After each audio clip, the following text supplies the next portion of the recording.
I'm Dr. Jason Shoemaker. I've been sober just over 7 years now. You know, I grew up pretty typically in a suburban Pittsburgh family. My dad was a cop and police chief and politician. My mom owned her own company. I really had a good life growing up. My parents always tried to give me everything that I wanted. I would say my life started to change a little bit when I was 16. My dad died when I was 16.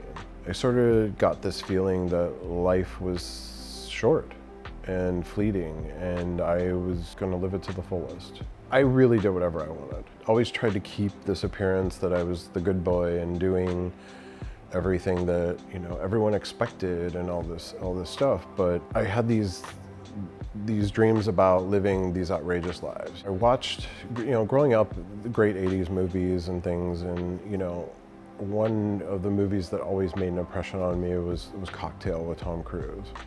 And I always said I wanted to be that guy, and I wanted to be the life of the party, and I wanted to live on the beach and have that life. And I think I tried to really focus everything on achieving that. I got to the dream. I had the bars in St. Croix and the US Virgin Islands and on the beach, and I was the life of the party every night. The life of the party also meant that I started drinking a lot. My staff lived with me on the beach, so when we weren't working at the bars, we were partying at home. Took Sundays off to relax, and that meant me laying on the beach drinking. That time of my life, I got divorced. I was married for 3 years before that. They liked what I was doing, and they wanted to move my wife down, and she was done. I had pulled a ton of geographics before that. I was bouncing here, there, and everywhere. I went from Pittsburgh to Arizona to Washington, D.C. to Florida, and she was done. And I was like, okay, no problem, because I'm gonna live my best life with or without you. I started buying the bars and stuff down there, and it was everything I wanted. I was the star of the show. Everyone back here, social media was just coming about. Everyone back in the States thought I was living this grand life down there. And really, I was honestly just drinking myself like under. I sang and danced a lot in school, and I wanted to do that for a career. I wanted to be on stage. I wanted to, you know, my mom was like, no, you're not doing that. You need to be a doctor or a lawyer, an Indian chief, basically. Honestly, it's just like they say, you know, it's fun, and then fun with problems, and then just problems. And it took a good little bit of time. I started to recognize that some things weren't kosher, and my mom got sick. And it was like, okay, you know, maybe I should go back to the States and be with her. I'll be honest, I probably put her through a lot of hell. I think I made it 6 months without drinking, and then I had started building my companies there. You know, and it just started. It started one day after work. Like, I went out with people from work for happy hour, and it kicked back in very quick. Kept snowballing from there. Like, you know, I was watching the clock at work on Fridays, and, you know, I was the boss and I was the owner, and, you know, so I was like, okay, so we're done at 3 o'clock now on Fridays. Oh, you know, I'm gonna be out at 2 o'clock now. Like, it just kept moving up and up, and I would be gone, disappeared for the weekend. You know, and my mom was at home sick, you know, with cancer, and worrying about where her, you know, 30-some-year-old son was at. Whether she'd get a phone call that, you know, I was in an accident or something else happened, or whatever the case may be. One of the most prolific times was I was hosting a charity golf tournament, and I showed up from drinking all night long at that golf tournament. My regional director grabbed me and, you know, started talking to me and telling me, I think you have a problem and you need to go get help. And my response to him was the usual, I'm fine, thank you. You know, things just kept getting worse and worse. At a conference in Virginia Beach, and I was so drunk I fell into a construction pit on the boardwalk. And, you know, my business partner had to find me. And I started to have to make lies about what happened. Oh, I was in a ziplining accident, and that's why my face is all black and blue on the side. One of the last things my mom asked me to do for her was she When she had her second cancer diagnosis, she asked me to take her on a cruise.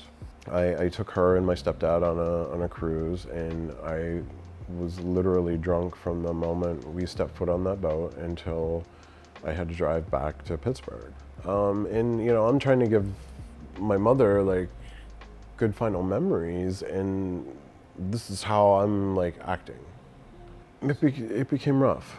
Like it became real rough, and you know, the final straw was it, it was Christmas 2013. Went to a party, a Christmas party with a friend, and we and he drove, and we went. It was like midnight, and he was like, "You're done. Like you had enough. Like let's go. Time to go." Like because I'm sure, acting outrageous and everything. He drove me home, and I waited for him to pull back out of my driveway, and I literally got in my car to go back to the party. I stopped to go get cigarettes and to pee at a gas station, and I don't know if there was a cop inside when I was in there. I don't know if he was in the parking lot, but as soon as I pulled out, the lights went on. My instant reaction was I sprayed cologne in my mouth because I was like, oh, that will scrub the breathalyzer. The cop pulls me over and he's like, I know your dad. He's like, your dad was one of my trainers at the police academy. And he's like, what are you doing? I was like, I'm having fun. Like, what, you know, it's Christmas. Like, what else are we supposed to be doing? And needless to say, I ended up at the hospital getting blood drawn, and I was charged with a DUI. You know, that was really the wake-up call for me. After that situation happened, I was in my old room, like in bed, with this 12-pack of nasty beer and a bottle of Rock Gut tequila, and watching the movie Flight over and over again. Not even really understanding what was going on in the movie, to be honest. I look at it now and I'm like, right, yeah, and maybe that was some sort of sign, I don't know. My best friend Lynn came, and you know, she was like, I think you have a lot going on, and I think you need some help. I ended up in rehab out here in California, you know, and I'll never forget that very, very cold January morning when I got on that airplane to come to LA, and I remember saying, as the plane was getting ready to take off, please God, just let me listen and do whatever they tell me to do. Because in all honesty, I was at the point where I thought the best thing for everyone else was that I would be dead. And I didn't want to live that way anymore. I came out here to rehab and my life changed. I had to learn to accept me for me.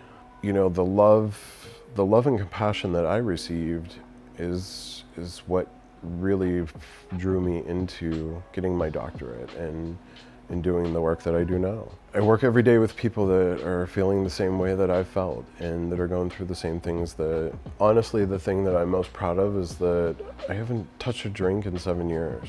Probably one of the most under-celebrated accomplishments for people in sobriety.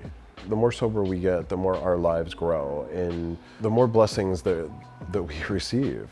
Unfortunately, it's our own journey, and you know, there's going to be hills that we have to climb. There's going to be valleys that we have to go through.